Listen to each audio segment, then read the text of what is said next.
voz mais destacada da pressão estrangeira em reação às queimadas e à devastação na Amazônia, o presidente da França, Emmanuel Macron, disse ontem que o problema é uma crise internacional e que será discutido pelo G7. O grupo das nações mais ricas do mundo se reúne a partir de amanhã em Biarritz, no sudoeste francês. Vamos lá, Vini. Qual foi a reação do Bolsonaro e do governo a essa declaração do Macron? Vamos começar por ela. Pois é, a história toda se deu aí por mensagens pelo Twitter, né, Edgar? A gente já tá vendo aí o tweet do presidente francês Emmanuel Macron, que escreveu algo com uma foto ali, que a gente até vai falar daqui a pouco sobre essa foto, porque não é uma foto atual. Mas o que diz o Macron neste tweet? Nossa casa queima, literalmente. A Amazônia, o pulmão do nosso planeta, que produz 20% do nosso oxigênio, está em chamas. É uma crise internacional. E aí ele faz a convocação, né? Membros do G7, vejo vocês em 2 dias para falar sobre esta emergência. É aqui bom a gente lembrar também, né, Edgar, daquele episódio que já teve ali uma certa divergência entre o Bolsonaro e o Macron lá no G20, né, naquela reunião do G20, do possível encontro que eles teriam e que seria um encontro para discutir algumas coisas. Aí o Macron falou que não, que era só para fazer ali um cumprimento ao Bolsonaro. Então já ficou ali algo mal entendido entre os dois. E agora o Macron faz esse tweet sobre a situação na Amazônia, coloca essa foto que não é uma foto atual, ela foi feita pelo fotojornalista da National Geographic, o Lauren McCarthy, e ele morreu em 2003 nos Estados Unidos, e a foto estava num banco de imagens. O Macron acabou utilizando dessa foto, que acabou sendo compartilhada também por outros artistas. Aliás, vários artistas que se engajaram também na causa usaram fotos antigas, né, como a Madonna, o Leonardo DiCaprio, o jogador Cristiano Ronaldo, a Gisele Bündchen, acabaram falando, né, dando a opinião deles sobre o caso, mas acabaram utilizando fotos antigas aí sobre queimadas na Amazônia. E aí o Bolsonaro respondeu também pelo Twitter. A gente pode exibir aí qual foi a resposta do presidente brasileiro, que diz o seguinte: Edgar, lamento que o presidente Macron busque instrumentalizar uma questão interna do Brasil e de outros países amazônicos para ganhos políticos pessoais. O tom sensacionalista com que se refere à Amazônia, apelando até para fotos falsas, não contribui em nada para a solução do problema. Mais tarde também, por aquela tradicional live de quinta-feira que o Bolsonaro faz, foi uma live um pouco mais curta ontem, porque ele tinha outros compromissos. Ele disse o seguinte: um país, agora sem dizer o nome aqui, falou da nossa Amazônia, teve a desfaçatez de falar da nossa Amazônia. Estão interessados em você, brasileiro, que está me assistindo aqui, em um dia ter um espaço na região amazônica para eles. Então, essas questões nós temos que ter informações, temos que nos preocupar em buscar e equilibrar essa narrativa de notícias sobre essa região tão rica. Essa frase do Bolsonaro, portanto, durante a live de quinta-feira. E o general Vilas Boas, Edgar, também pelo Twitter, rebateu a frase do Emmanuel Macron, falando aí em soberania, né? Ele diz, com uma clareza oficialmente vista, estamos assistindo a mais um país europeu, dessa vez a França, por intermédio do seu presidente Macron, realizar ataques diretos à soberania brasileira, que inclui objetivamente ameaças de emprego do poder militar. Aí ele prosseguiu também nessa thread, se aprofundando um pouco mais aí sobre o tema, mas também rebatendo aí as falas do Emmanuel Macron, diga. Tem também uma grande saia justa, porque o nosso talvez provável futuro embaixador deu um show de diplomacia ontem. O Eduardo Bolsonaro tweetou um vídeo sobre o presidente francês, basicamente um vídeo que estava coberto com a taja idiota, idiota, idiota. Depois ele veio dizer que não disse que o presidente francês era idiota, o que, enfim, fez com quem lesse esse tweet e achasse o contrário se sentisse um idiota, afinal de contas, porque se fala, depois se nega o que se disse, enfim. Era um vídeo do Bernardo Kister, né, YouTube. Pois é. Até um vídeo antigo, não só sobre esse tema, chamando o Emmanuel Macron de idiota, e o Eduardo Bolsonaro acabou compartilhando esse vídeo. Pois é, muita gente nas redes sociais passou a criticar o Eduardo Bolsonaro, que uma vez embaixador, portanto diplomata, deu um show de diplomacia. E reação no ímpeto ali, né? No Pois calor da situação, que acaba prejudicando o próprio, né? Que tá ali na berlinda ali, com relação a essa questão da nomeação pelo pai à embaixada, que está prestes a ser votada, enfim, pelos senadores. Vamos a Brasília conversar com Zé Maria Trindade a respeito das medidas que estão sendo tomadas pelo governo federal, muitos considerando aí, inclusive, tardias, né, com relação a esse gabinete montado aí para a crise da queimada e da questão das queimadas na Amazônia. Bom dia, Trindade. O que se fala por aí? O que está sendo feito na prática em termos efetivos? Bom dia. É isso, Edgar. Muito bom dia a todos. É o caso aí que há fumaça e há fogo, né? Olha, essa repercussão internacional preocupou muito aqui ao governo e ao Congresso Nacional, principalmente a bancada ruralista. Eles fazem um esforço há muito tempo para dizer que o agronegócio não tem nada a ver com desmatamento no Brasil, não tem nada a ver com queimada. Este manejo cultural de queimada, ele é atrasado, já foi abandonado há muito tempo, e o produtor de proteína animal e vegetal, soja, e milho, e gado, e frangos, não tem nada a ver com desmatamento. Esse esforço vem sendo feito há anos e pode ir tudo por terra agora. Os ruralistas estão exigindo do governo, exatamente nesse gabinete de crise, né, um combate com informação. O presidente da Câmara criou uma comissão externa que vai acompanhar o desmatamento também, além, evidentemente, das queimadas. O grupo central do agronegócio diz que a postura do governo Bolsonaro e o discurso do presidente é que levou pessoas a desmatarem e a colocarem fogo. Primeiro o desmatamento, isso é sempre assim. Primeiro o desmatamento, depois o fogo. Não houve mudança de um artigo de lei. O Brasil não mudou nada, só mudou mesmo o discurso. E aí dizem os representantes do agronegócio, pessoas desavisadas entendem que o presidente Jair Bolsonaro poderia acabar acobertando esse tipo de crime previsto em lei. Então, há um trabalho muito intenso agora para formar interlocutores e mostrar, isso é uma empreitada difícil, né? Mostrar às pessoas, à comunidade de opinião pública e até econômica no exterior, de que não houve mudanças na legislação do Brasil e de que a tentativa é de reforçar na preservação ambiental. Isso na área do agronegócio. Eles dizem que MST, pequenos agricultores e grileiros, né, que são os invasores de terra, que são responsáveis pelos desmatamentos e as queimas. Agora, sobre o Macron, a ideia aqui é que se ele topar internacionalizar e abrir e dividir o Museu de Louvre, né, a Torre Eiffel, a Torre Eiffel, e cuidar da Catedral de Notre Dame, né, aí ele poderia falar do Brasil, e aí a gente iria para a Champs-Élysées. Antes, Edgar, de internacionalizar qualquer espaço, tem que se internacionalizar o ser humano. E o país que fala, a França, né, rejeita e não aceita pessoas vindas de outros países e tal para morar na França. É muito fácil falar de longe, né?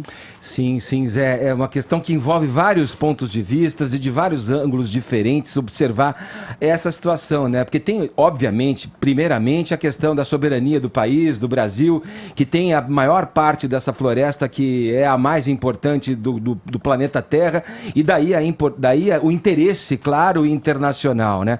O que se observa em termos de política externa é que talvez o governo Bolsonaro seja muito mais simpático ao que vem, no caso, em alinhamentos com os Estados Unidos, do que um país que possa aventar qualquer possibilidade em criticar, né, as políticas e os direcionamentos nesse setor do meio ambiente. E está intrinsecamente ligado a essa questão que você colocou, que eu acho que é importante, Zé. E eu vou destacar da entrevista que o deputado Rodrigo Agostinho, do PSB, concedeu ao Jornal da Manhã aqui da Jovem Pan. Ele que é integrante da Comissão de Meio Ambiente da Câmara dos Deputados, fala exatamente isso da grilagem.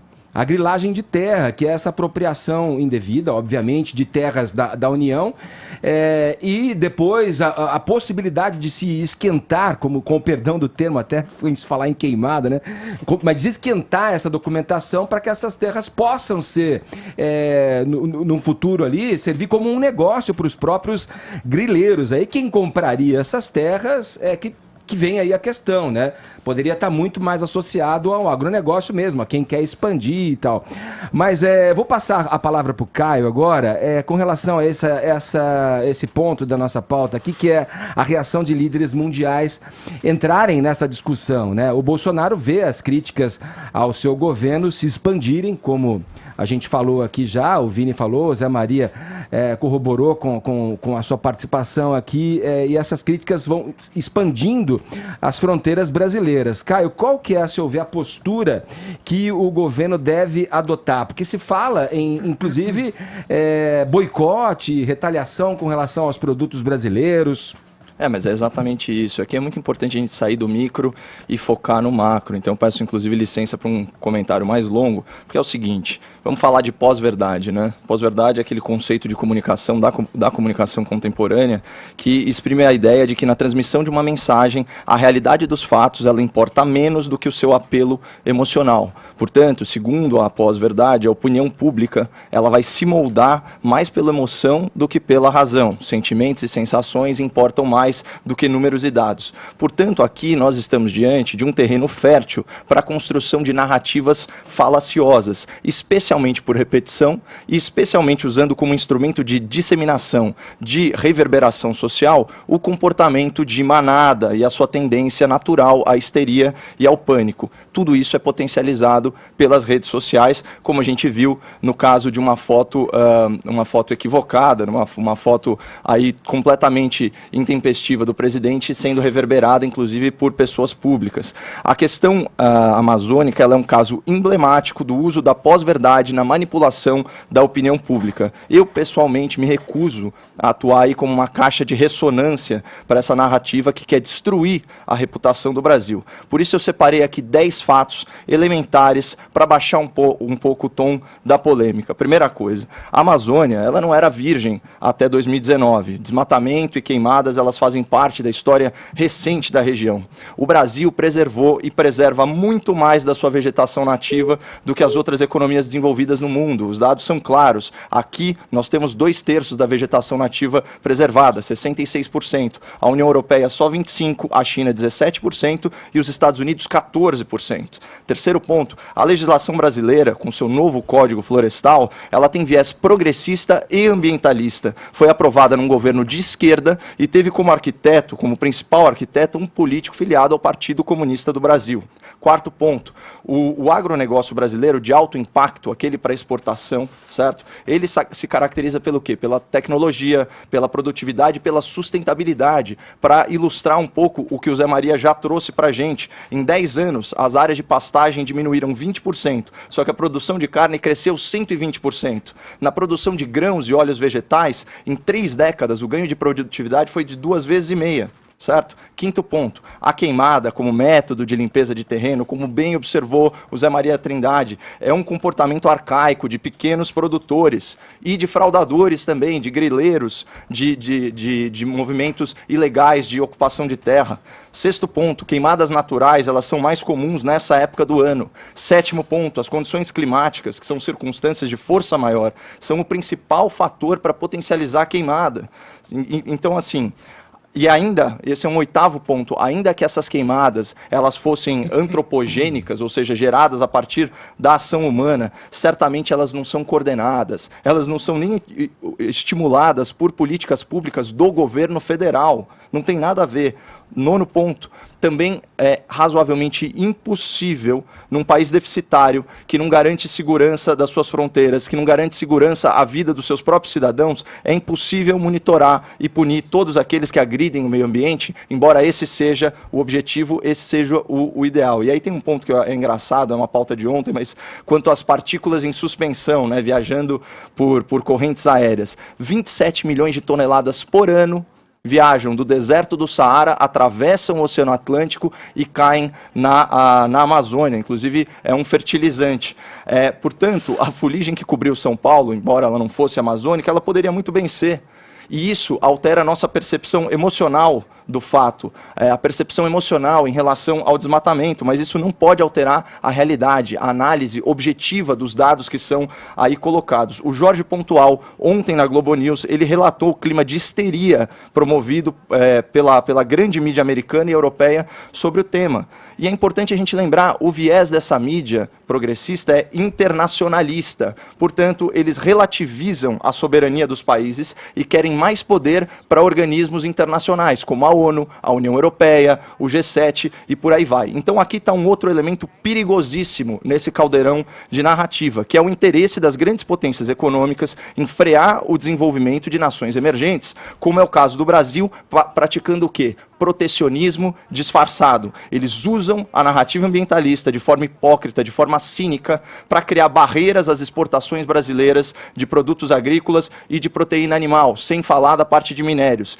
Eles não conseguem competir com a nossa carne, com o nosso leite, com os nossos grãos, e por isso eles usam supostos crimes ambientais para restringir o nosso comércio internacional. Usam o discurso de preservação ambiental para sequestrar a Amazônia do Brasil e colocá-la sob tutela internacional, para que o Brasil nunca utilize o seu potencial econômico e geopolítico de forma sustentável. Então, é como já preconizou o Enéas Carneiro, o interesse das grandes potências, ele não está nas árvores da Amazônia. Se essa fosse a questão, bastaria que a Europa reflorestasse todo o seu território. O interesse das grandes potências está no subsolo. Ouvintes, pesquisem sobre as suspeitas de crime ambiental praticadas pela Hydro e seus rejeitos de minério em nascentes do Amazonas. A maior acionista da Hydro, vejam só, é o governo da Noruega. E não sejamos ingênuos, nações não têm amigos, nações têm interesses. França, Noruega, Alemanha não são nossos amiguinhos, são nossos pares, às vezes aliados, às vezes competidores. E falando em cinismo europeu, para fechar,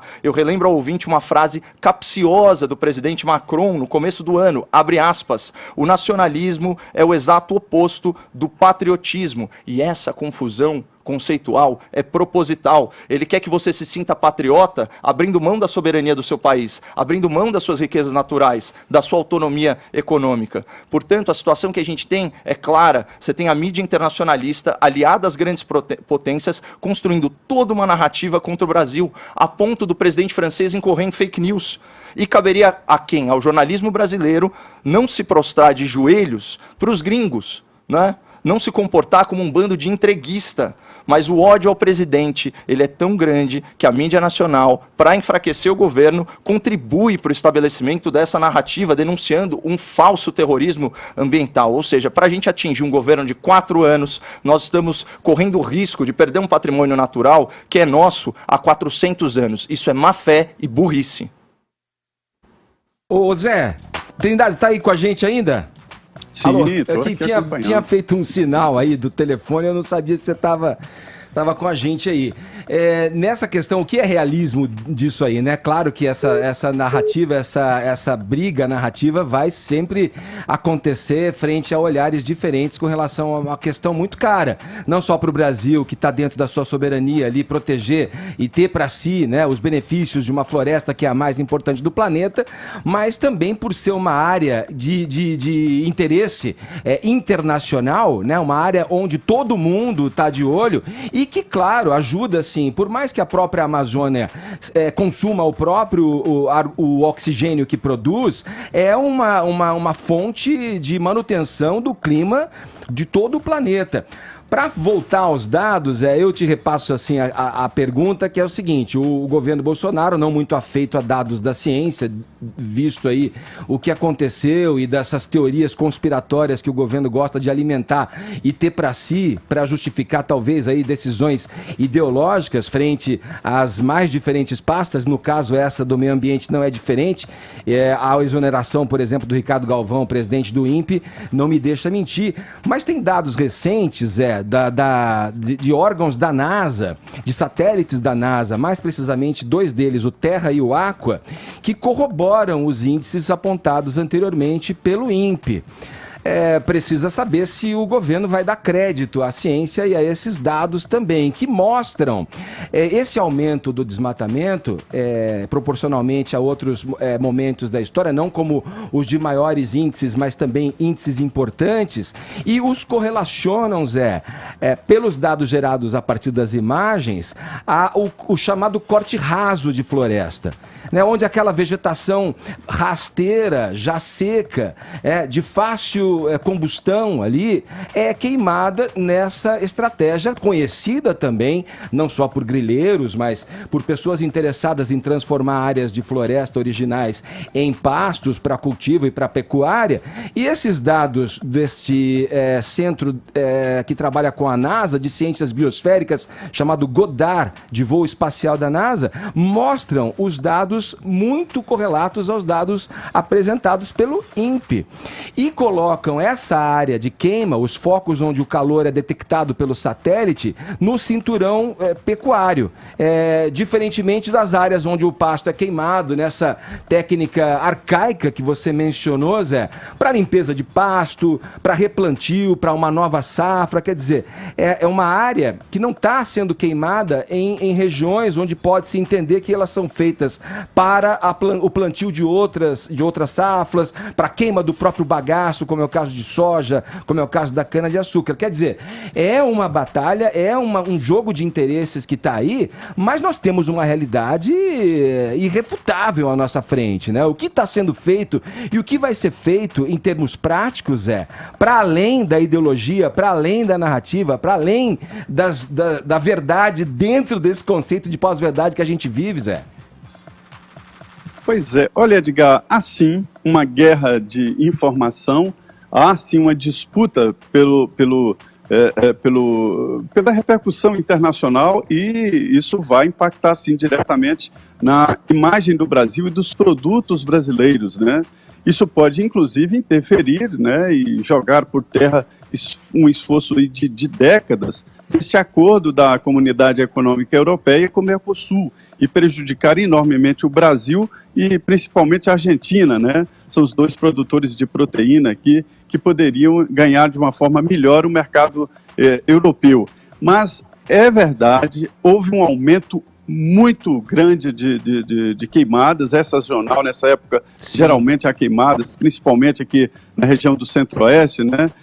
Mas há um aumento sim de queimada, há um aumento de desmatamento. O que não há é esta ligação do agronegócio com isso.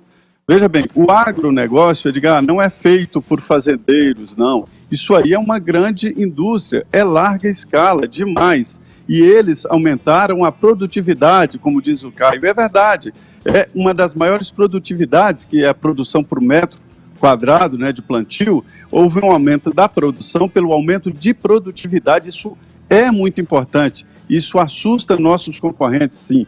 Mas o que acontece é que, com o discurso do governo, e mais do que o discurso, a postura e a falta de fiscalização, incentivou, e houve até uma certa campanha para Botafogo que o Bolsonaro garante em certas regiões. É evidente que esse raciocínio pode ser verdadeiro, de que grileiros fazem o desmatamento. É um processo. Primeiro, desmatamento, destocamento, depois coloca fogo e depois parte para a legalização.